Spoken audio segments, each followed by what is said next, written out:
Hi, Ben. Ben as well. Ooh, last one, a lot of pressure. Okay, so one thing that you said, I'm in complete disagreement with you, and then another thing I just wanted to ask your opinion on it.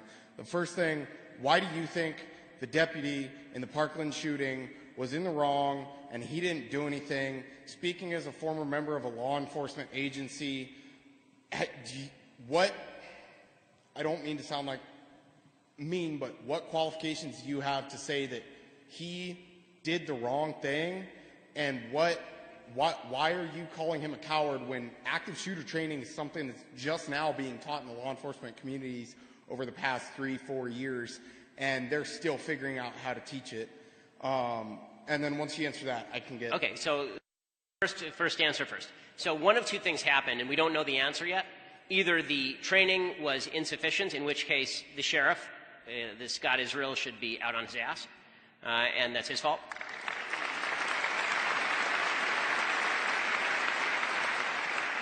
Or Scott Israel is not lying, and this guy was trained and he did the wrong thing. Right? Those are the two options that are on the table. So I'm open to either option right now. I mean, yesterday on my show, I said it's very possible that this deputy did nothing wrong, and he was being told by his higher-ups that he was supposed to sit out there and do nothing. And that may, in fact, be a more plausible explanation, given the reports that there were 4 officers out there, not 1, which says to me that this wasn't just an officer, quote-unquote, chickening out.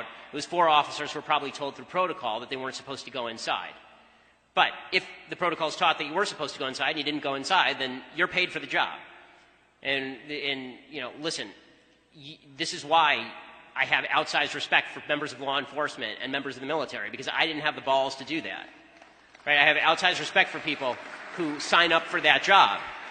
But when you sign up for that job, obviously it comes along with the job description. If you don't fulfill the job description, then you failed. So that's the breakdown there. Okay. The next thing I wanted to ask, I do want to say you brought up a lot of good points. Next thing I wanted to ask, or just kind of get your opinion on, what do you think about the NFA of 1934, which is the National Firearms Act of 1934, which basically regulated the interstate transport and somewhat banned the usage of machine guns, short-barreled rifles, short-barreled shotguns, and, quote, any other weapons under what it defines as Title II of the NFA? So I have significant problems with the National Firearms Act, and neither, by the way, does the NRA.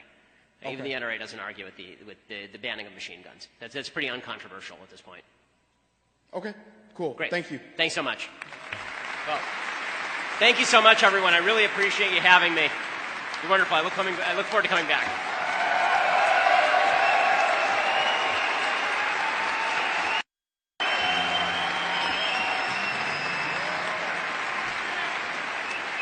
Just some quick closing remarks for everyone.